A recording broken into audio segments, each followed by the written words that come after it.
Princess Ilara sat alone in the grand observation hall of the Crystal Palace. The stars shone bright outside the tall, clear windows. She traced their patterns with her finger, though they were far away, too far for her to reach. Even though she lived in a palace that stretched across the sky, filled with shimmering halls and glowing gardens, she felt trapped. Everyone expected her to be perfect. Everyone expected her to obey, but she wanted something more. She wanted freedom.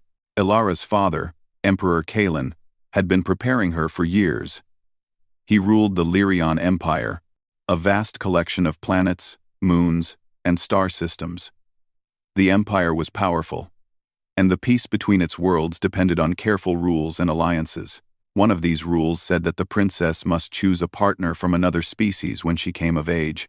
The partner would become a royal consort and help maintain the peace. It was not just a personal choice. It was a duty. Ilara had never wanted this duty, but she had never had a choice either. For months, suitors had arrived at the palace from across the galaxy. First came a tall, reptilian warlord from the Drakthi clan. His scales glimmered in red and gold. He was proud and strong, and he spoke in a deep, commanding voice. But Ilara could see he only wanted her as a prize. He never asked her opinion. He never listened to what she wanted. When he left, he bragged to his allies that he had conquered the princess, even though she had said no. Next came a suitor from a machine-like race. He was silver and polished, his body smooth and reflective. His voice was calm, almost cold. He analyzed everything about Ilara, her genes, her health, her intelligence. He never spoke of feelings or friendship. He only spoke of utility. Ilara felt like a specimen under a microscope. When he left, he promised her father that he would bring great benefits to the empire. But Ilara felt none of the warmth or trust that she longed for. Then came a swarm-minded insect suitor. It spoke in many voices at once, its body shifting and twisting. It talked about joining Ilara into the hive. She had never felt so afraid. She could not understand its words, because they were not meant to be understood by someone like her. She fled the audience room as fast as she could, feeling small and powerless. All the suitors had one thing in common. They wanted something from her, but they did not see her. They did not see her as a person with thoughts, dreams, and feelings. They only saw a princess to be won or a prize to be claimed. Ilara grew more and more frustrated. She could not refuse them all. The council would not allow it. The empire's peace might crumble if she did. And yet, her heart rebelled. She did not want a partner who only saw power and duty. She wanted someone who could see her for who she really was. Ilara confided in Lyra, her personal guard. Lyra was from a distant moon, small and quiet, but wise and loyal. She had always protected Ilara, not just with her strength, but with her words. "You do not have to make a choice today," Lyra said softly, "but you should be honest with yourself. Don't let anyone decide who you are for you." Ilara nodded, but the weight of her duty pressed heavily on her shoulders. Every night, she would go to the observation hall and stare at the stars, hoping for a solution she could not see. One evening, the Imperial Council gathered. The older members scowled at reports from the palace staff. "The princess has rejected yet another suitor," one counselor barked. "If this continues, we risk insulting our allies. Some may withdraw from the empire. War could return." The emperor sighed. He loved his daughter. But he knew the council was right. The empire was fragile, and every decision mattered. An envoy suggested something unusual. "We could open the search to all worlds in the alliance," he said, "even to species not considered advanced enough for court. Perhaps humans?" The council erupted in laughter. Humans were young, barely known in galactic politics. They were emotional, loud, and untested. No human could survive the scrutiny of the empire. No human could stand beside a princess. It was absurd. End quote. But the emperor, desperate to protect peace, and perhaps curious himself, allowed the suggestion. He sent a message across the galaxy, inviting all species to put forward a suitor for the princess. It was a small hope, barely noticed, but it was something. And so, the call went out, reaching planets and moons that had never even seen the Empire's fleet before. Among those places was Earth, a small blue world far from the center of power.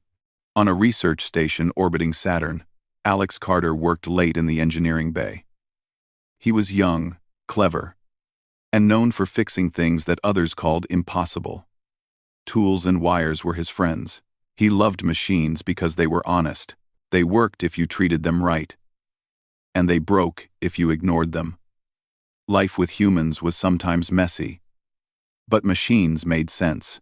Tonight, he was repairing a sensor array for a visiting diplomatic team from Lyrion. A holographic broadcast flickered on the station's main screen. It was a message from the Lyrion Empire. Alex watched curiously as images of a beautiful crystal palace appeared. A princess spoke to the camera, but her words were formal, distant, and tired. The broadcast explained the Empire's situation and called for a suitor from any world to step forward. Most of the humans on the station laughed. They joked and shook their heads. Humans? Really? They want a human? One engineer said. We are not even ready for space travel like that. Another added. Alex felt a strange pull in his chest. He looked at the princess on the screen. She did not smile. Her eyes seemed tired and lonely. She did not command armies or threaten worlds. She simply looked small and overwhelmed, like she carried the weight of a galaxy on her shoulders. Something in him stirred. He had always felt small himself, working in orbit, far from home. But now, he wanted to reach out. He wanted to speak. He considered it for a long time. He laughed at first, thinking it was crazy. Me? A human? Talk to a princess? Who would listen? But the thought would not go away. He thought of all the alien suitors who only wanted her for power or prestige. He thought of how humans treated each other, with fairness, honesty, and sometimes foolish courage. He thought of how he could speak to her as a person, not as a prize or a project. That night, he recorded a simple message. He did not promise power or glory. He did not talk about armies or advanced technology. He spoke honestly. He said he wanted to meet her and talk. He said he would listen and try to understand. He spoke of human ideas, trust, respect, partnership. He talked about how humans faced danger together, how they learned from mistakes, and how they chose friends and loved ones carefully. The message was short, awkward at times, but genuine. He sent the message through the proper channels, thinking no one would notice. He went back to his repairs, tried to forget it, but a small hope lingered. Maybe, just maybe, someone would listen. On Lyrion, the diplomats sifted through hundreds of messages from grand alien suitors, full of speeches and long lists of titles. Then came Alex's message. It was unlike the others. It was not grand or boastful. It was simple, honest, human. The message caught the attention of the Emperor himself. He showed it to Ilara. Ilara stared at the message. She had expected jokes or empty words. Instead, she saw someone who did not promise to conquer, impress, or control her. Someone who only wanted to talk and understand. She smiled for the first time in days. It was a small, quiet smile, but it felt real. Maybe, she thought, there was hope. Maybe someone could see her, not as a princess, not as a duty, but as herself. The council did not understand. They were angry and confused. They whispered that a human could never be suitable. They could not imagine that a small, young species could match the wisdom and power of the older, more advanced worlds. But Ilara's smile stayed. She asked to hear the message again. She wanted to see the human. She wanted to know what he would say. Alex, unaware of the effect he had caused, returned to his work. He fixed sensors, calibrated engines, and tried not to think too much about the broadcast. Yet, in the quiet of the station, he imagined the princess in the Crystal Palace. He imagined speaking to her, not as a ruler, not as a prize, but as a person. He did not know if she would answer. He did not know if the Empire would allow it. But he felt a strange courage. He felt that sometimes, the smallest voice, if it is honest and brave, can change everything. That night, Elara went to the observation hall again. She looked at the stars, but this time she saw something different. Far across the galaxy, a small blue planet spun quietly in the void. It was a simple, young world, not part of the Empire's grand politics. Yet she felt a connection. Perhaps, she thought, help could come from where she least expected. Perhaps, the galaxy was larger and stranger and more hopeful than she had believed. And so, for the first time, the lonely princess did not feel completely alone. A message from a human, sent without promise or grandeur, had crossed the stars. It had reached her. And it had given her hope. Alex Carter could hardly sleep after sending the message. He kept thinking about the princess, not as royalty, not as a figure of duty, but as a person, someone who had spent months rejecting suitors who only wanted power or glory. He remembered her tired eyes on the broadcast, the quiet sadness she carried behind her formal words. Somehow, she seemed real to him, not untouchable or distant. The next morning, Alex returned to work at the station. He repaired a broken communication array for the Lyrion envoy, recalibrated a sensor module, and even fixed a small grav lift that had been failing for days. His hands worked automatically, but his mind wandered back to the message. Probably no one will respond, he muttered quietly to himself. It was just a human thing to do. They'll laugh, and that will be it. He was wrong. Hours later, a notification appeared on the station terminal. It was from the Lyrion embassy. The message said that a live, holographic meeting had been requested between Alex and the princess. Alex stared at the screen in disbelief. He reread the message 3 times. It could not be real. Humans were young. Humans were small. No human had ever been invited to speak with a princess of the Lyrion Empire. And yet, here it was. Someone wanted to meet him. Elara wanted to speak to him. Alex took a deep breath. He ran his hands through his hair and tried to think. He had fixed machines before. He had built small devices that no one thought would work. But speaking to a princess? This was entirely different. He had no idea what to say. He had no idea how to act. He felt tiny, small compared to the vast halls of the Crystal Palace, compared to the thousands of years of history of the Lyrion Empire, compared to the thousands of alien species who had tried and failed before him. He cleaned his uniform, even though it was simple and plain, and checked the comm terminal. The embassy told him it would be a holographic link, private at first, so no counselor or diplomat could interfere. Alex breathed in and out slowly, trying to calm his racing heart. Just talk like a human, he told himself. She's a person, not a statue. On Lyrion, Princess Elara prepared for the call. She had expected stiff, formal lines, speeches, and grand promises from alien suitors. She had never expected honesty, warmth, or curiosity. When she saw Alex's message, she had felt something strange, a hope she had not felt in months. Now, she waited in a small private room, away from guards and advisors, her crystal gown shimmering softly in the light. She had practiced human greetings, watched recordings of human voices and gestures, and still, she felt nervous. When the link activated, Alex appeared as a small hologram in the room. He was taller than she expected, with simple clothes, and he looked nervous. Elara blinked. This was not a grand warrior or a cold machine. This was a human, a single young man, staring at her like he wanted to understand. "Hello," Alex said, voice trembling slightly. "Princess Alara, I'm Alex Carter. I got your message, and I wanted to talk. I don't know much about being a prince, or a princess, or court politics, but I want to listen. I want to understand." Alara raised an eyebrow. She expected arrogance, demands, or empty compliments. Instead, she felt a small smile escape her lips.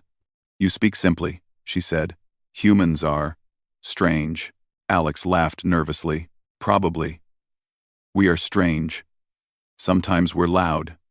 Sometimes we're stubborn. And we make mistakes. But we try to learn. We try to help each other. That's kind of our thing." Alara tilted her head. She wanted to ask something serious but did not know how. She remembered all the alien suitors who had tried to impress her with power or knowledge. Alex had none of that. He had only honesty. "You are small," she said quietly. "You are not a warrior. You are not a leader of a great world. Why would you even answer the call?" Alex's eyes widened. He did not expect the question. He thought for a moment, then shrugged. "Maybe because I thought someone needed to. Maybe because you looked like you needed someone to see you. Not the princess. Not the duty. Just..." Alara felt a strange warmth. No one had ever said that to her. No one had ever seen her. Not really. She leaned back, thinking, all the others. They only wanted me for my position, my world, my power. They did not ask about me, and they never will. Alex said softly. Most won't. But humans, we try. We fail a lot. But we try. Sometimes that's enough. Goad, they spoke for hours. Alex told small stories about human life, friends arguing and forgiving, families working together, people helping strangers without expecting anything. He laughed at simple mistakes and smiled when he succeeded at small tasks. Alara listened, fascinated. For the first time, she forgot her crown, the treaty, the council, the expectations. She felt like herself again. Sometimes Alex mispronounced words or spoke too quickly. Sometimes Alara struggled with his accents. But they laughed. And laughter, simple and human, became their bridge. In the background, the council monitored the call. They were shocked. They had never seen a suitor so ordinary, so inexperienced, yet so compelling. Some whispered that humans were unpredictable. Some warned that this was dangerous. A few older counselors grumbled quietly. But Alara did not care. She was tired of listening to the council. She wanted to speak to someone who treated her as a person. Alex was that someone. After their first meeting, the link ended. Alex sank into his chair, exhausted, but happy. He could hardly believe it had happened. He had talked to a princess of a vast empire. Not with words of power, but with honesty. He had not promised her anything grand. And yet, he felt a strange connection. He felt hope. Alara, too, felt changed. She returned to the observation hall and stared at the stars, as she often did. But now she thought not of the weight of duty, but of the possibility of choice. A human, from a small blue world, had spoken to her as an equal. He had seen her, not her title. She smiled. Perhaps she could find a way to choose herself. Not just what the Empire demanded. The word of Alex's call began to spread quietly through the palace. Some diplomats thought it unimportant. Some worried. A few whispered that the human might be dangerous, because he was unpredictable. Unbound by alien traditions. But Alara only thought of his eyes, his words, his honesty. She wanted to meet him again. Weeks passed. The council became restless. Alien suitors demanded updates. The emperor grew nervous. The empire had never allowed a human to be considered seriously. They had never allowed someone so young and small to stand beside a princess. Yet, Ilara asked for a second call. Alex, nervous again, spoke for longer this time. They shared more stories. He asked about her fears, her dreams, what she wanted for herself. She had never been asked these things before. One evening, she admitted quietly, "Sometimes I feel like I am a tool, not a person. Everyone wants something from me. And no one asks what I want." Alex nodded. "I understand. Humans can be messy. And we often fail. But we try to listen. We try to help. Maybe that's all that matters." Ilara felt tears in her eyes. She blinked them back and smiled. For the first time in months, she felt seen. She felt understood. She felt hope, but the council was not happy. They whispered, plotted, and worried. Rival suitors from alien worlds began to think about how to remove this human from consideration. Some even hinted at more dangerous measures. The Empire had not seen a suitor like Alex before. They did not know how to handle him. Meanwhile, Alex had no idea.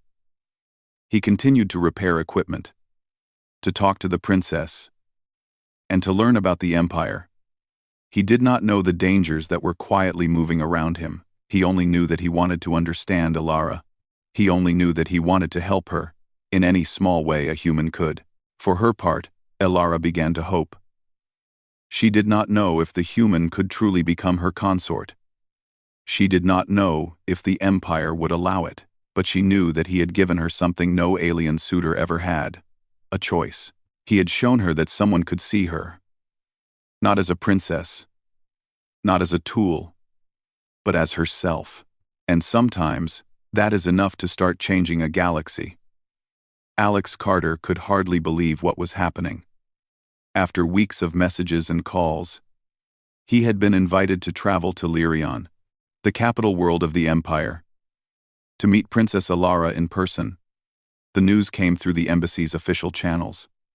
His hands shook slightly as he read the instructions.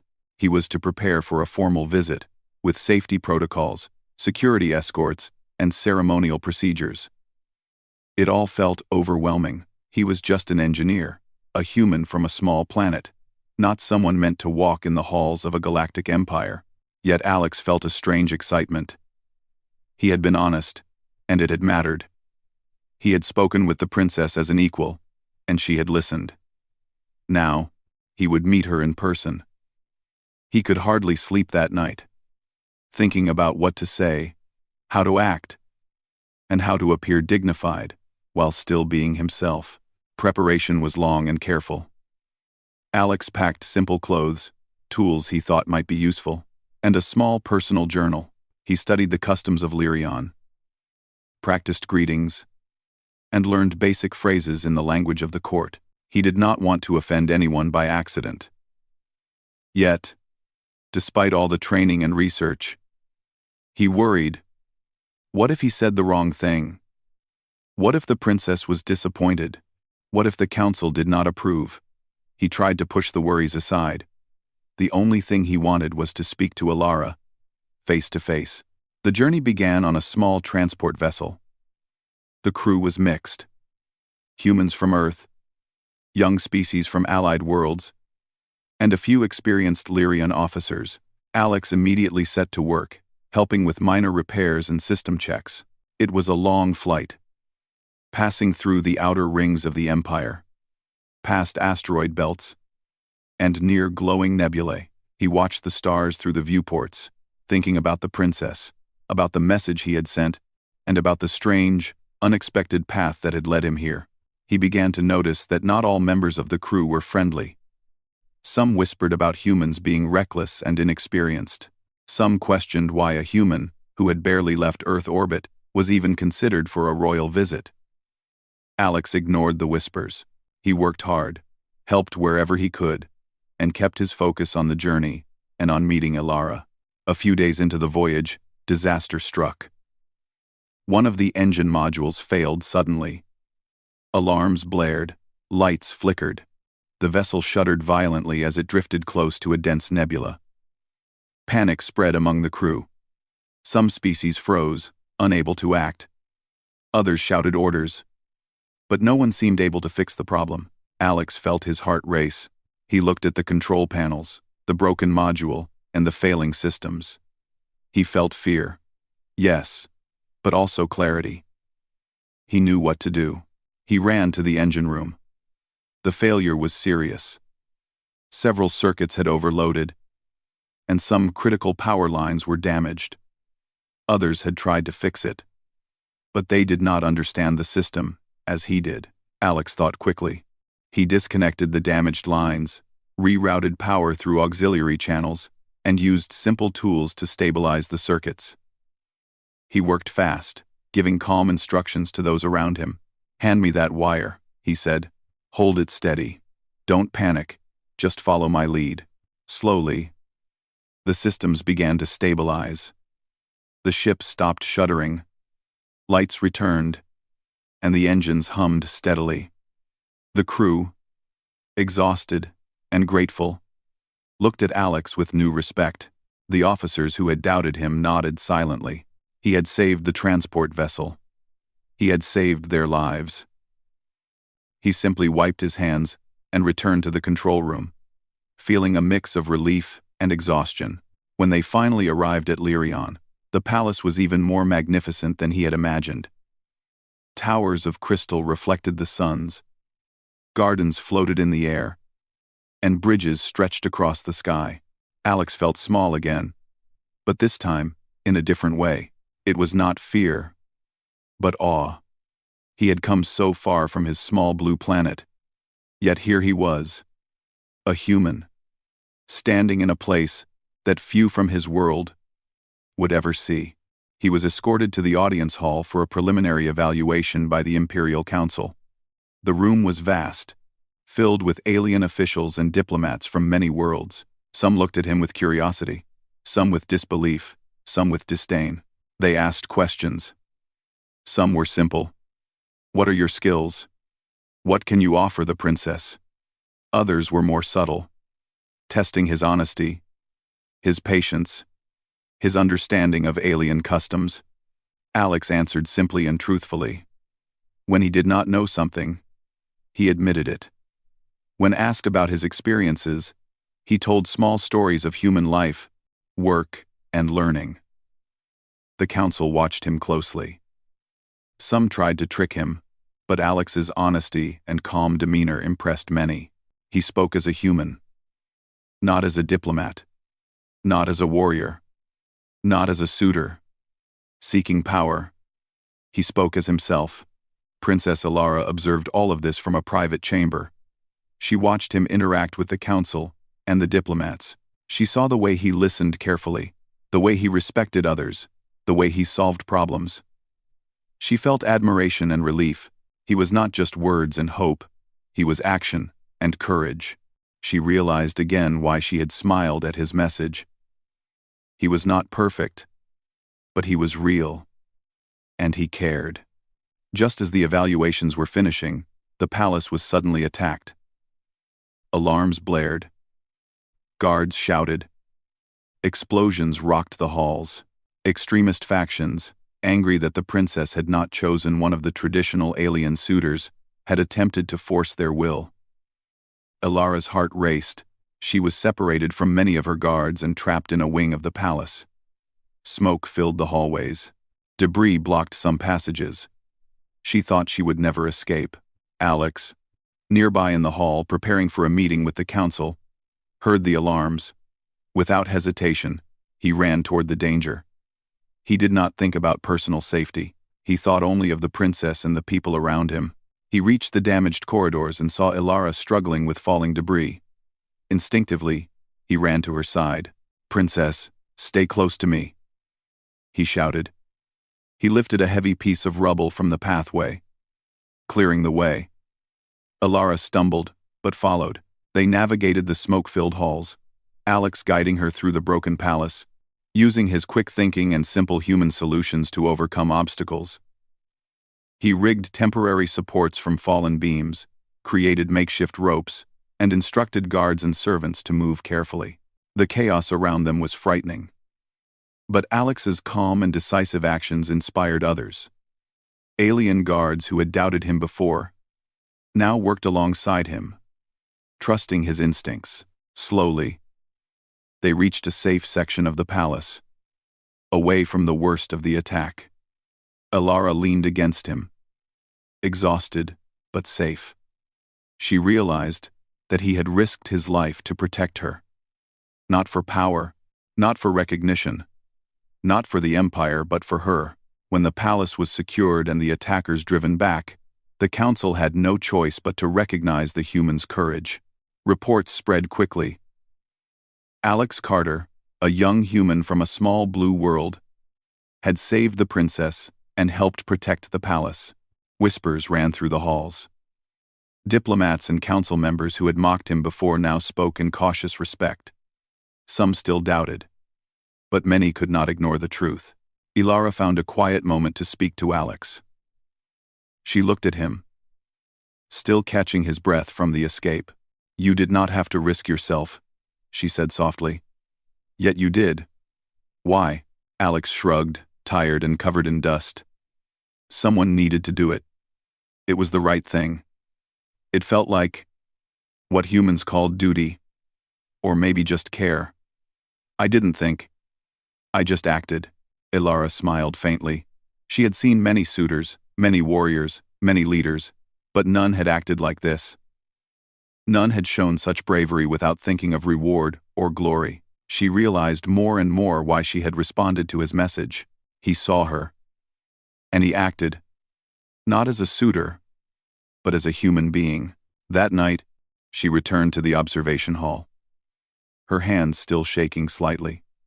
She looked out at the stars, and for the first time in months, she felt hope.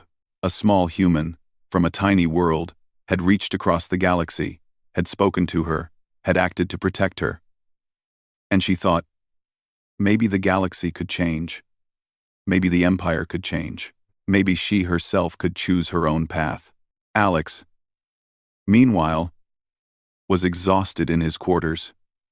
He thought about the palace, the attack, and the bravery of the guards and staff. He thought about Alara, about the strange and wonderful bond they were forming, and about the challenges that lay ahead. He did not know what the council would decide.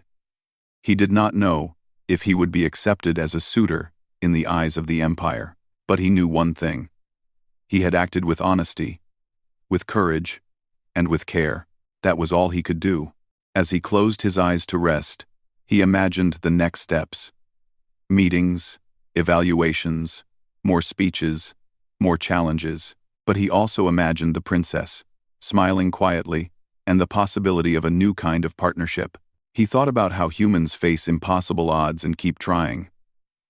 How they act even when small, how they hope even when it seems hopeless. He realized that sometimes, being human was enough to change the course of events in a galaxy. And so, Alex slept, ready for whatever the Empire would bring next. And somewhere in the crystal halls of Lyrion, Princess Alara stared at the stars, thinking about a small human who had already done the impossible. He had reached her heart, and in doing so, he had begun to change everything.